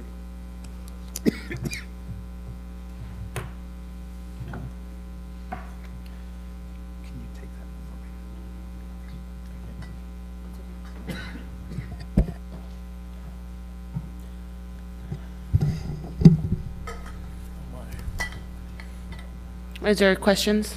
Well, I didn't have I4I on my original agenda when I downloaded this, so I was surprised to see that was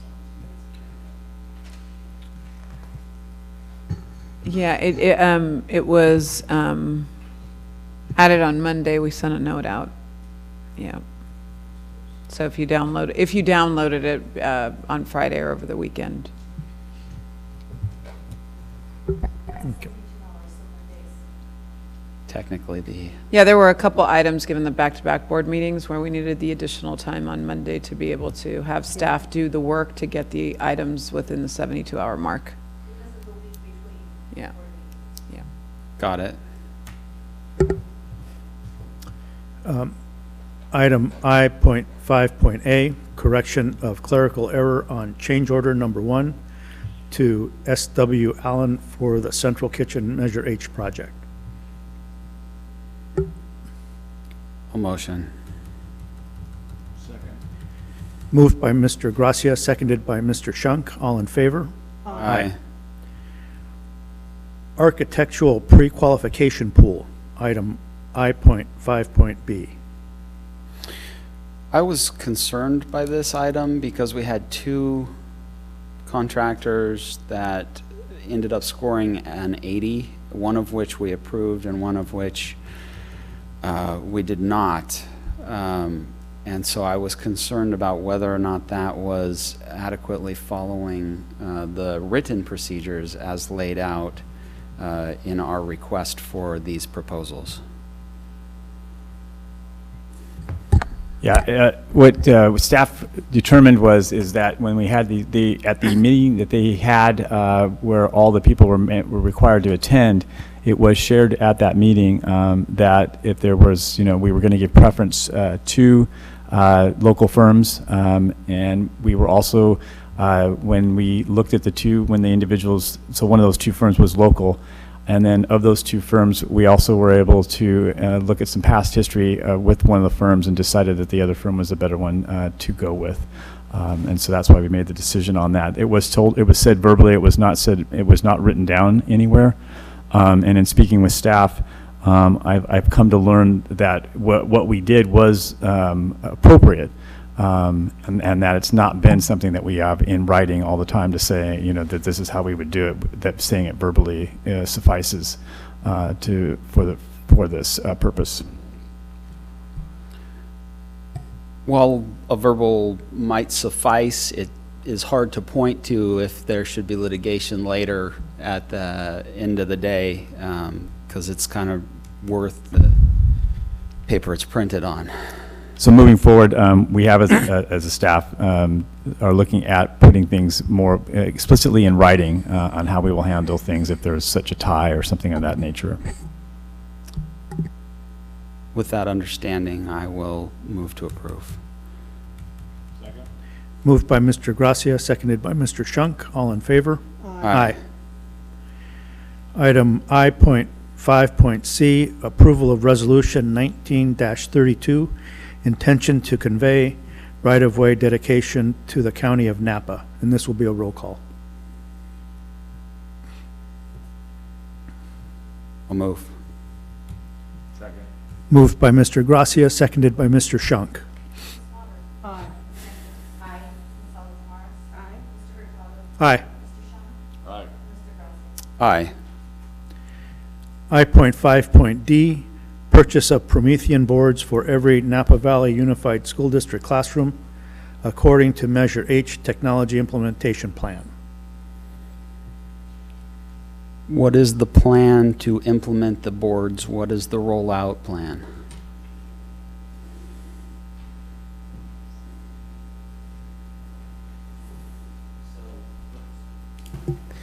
So the rollout will go in stages. We'll start with secondary schools, high schools, then middle schools. We'll roll out last to elementary schools. We will roll out to a school, train the staff, and then move to the next school. So the idea is to make sure that as we roll these out, staff know immediately upon receiving them what the purpose is. We're also, as part of this proposal, there'll be an educational consultant who will work with the district for up to 2 years to provide on-site support to teachers, and the IT tech support team will also get that same training to provide support. What's the time frame around the high school, middle school, elementary school rollouts? We set a time frame of approximately 12 months. We may achieve that more quickly, but with a rollout of this size, we want to make sure that we're being thorough and that teachers feel that they have the support they need before we move on. So 12 months is our window. Understood. It's important to have the teachers supported and really understand how to use the technology, so I'm behind that. Great. I'll move to approve. Moved by Mr. Gracia, seconded by Ms. Water. All in favor? Aye. I.5.e, purchase of Chromebooks, one-to-one student-to-device ratio, phase 1 device deployment of Measure H technology implementation.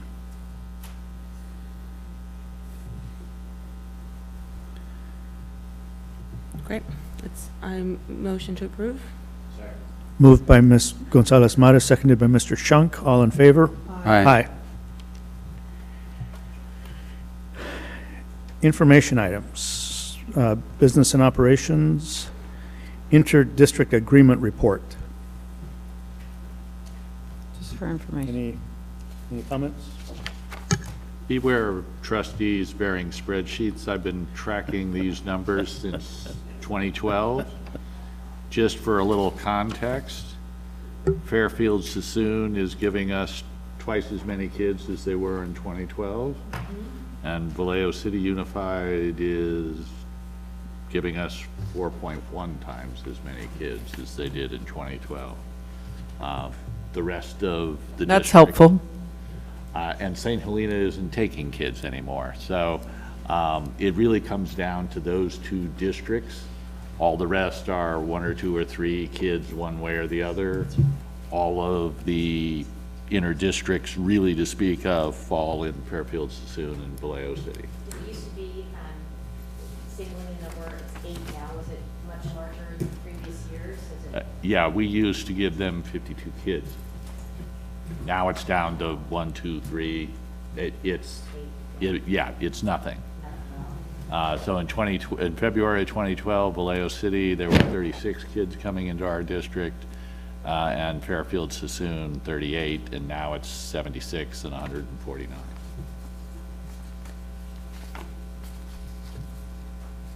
Thank you.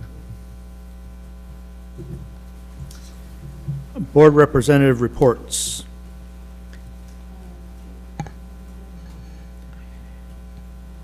I was gone. I think Trustee Water and Jankwitz did report last week during board member reports. 2 by 2 for American Canyon. I said something last time. Yep. Yep. Since then, there's been plenty of correspondence. Yep.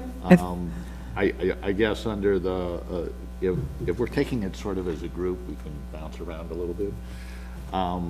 I guess I'd like some direction from staff as to how they want to handle the athletic task force going forward, given that we don't have any administrators administrating the athletic task force after a couple of weeks from now. So,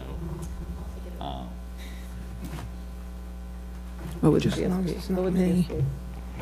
Yeah, Trustee Shunk, yes. Assistant Superintendent Marianne Bias and myself have some work to do this summer.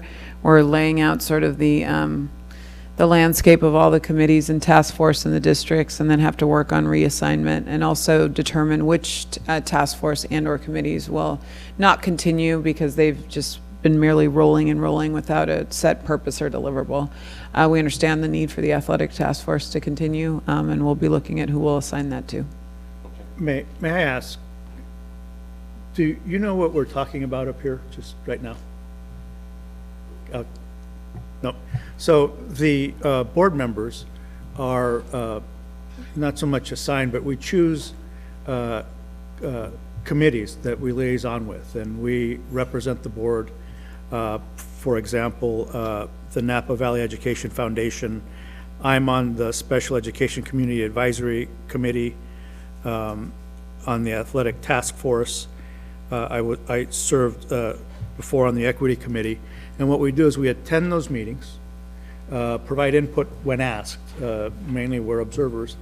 And then the new and exciting phase of this activity is that then there's a place on the agenda where we can report not only to our fellow board members, but to the community about what's going on in those committees. There are 11?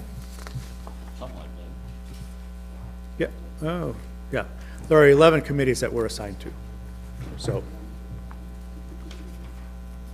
just so, yeah. Anything else? Shall we move on? Okay. Oh, additional suggestions and comments from the board and superintendent. I think we've done a lot of suggesting this evening. Any observations? If there are none, I'll turn to item M for future. You had something to say about. Yeah, I just have a comment. So this weekend I sat down and reflected and kind of sat down with Georgina. We went through prior minutes and whatnot because we realized that over the course of the last few months there have been several requests for future agenda items. So we've started a tool to track those. track what the actual future agenda item is, who it's been requested by, and at what board meeting. And then as I work with staff around board topic the board calendar and topics assigned to board meetings next year, we'll make sure to get all of these. So currently we have a running list. We'll be bringing forth technology integration implementation plan of the various platforms that this school district adopts. We'll be continuing to look at PBIS and sort of our return on investment impact that the initiative is having on on student behavior.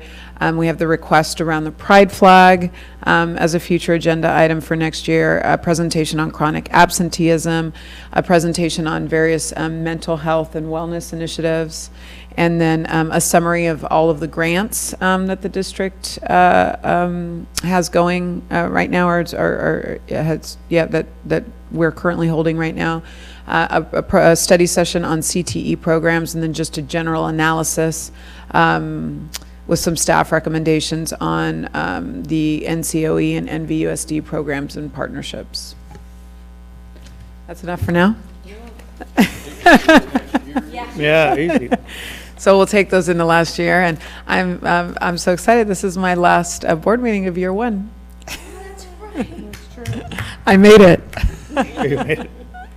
And to that end, we are going to adjourn to closed session. The board will hold a closed session to consider and/or take action upon any of the following items. Endpoint 1, employee performance evaluation, superintendent. So thank you all. The board will now move back to the conference room to discuss evaluations. Thank you.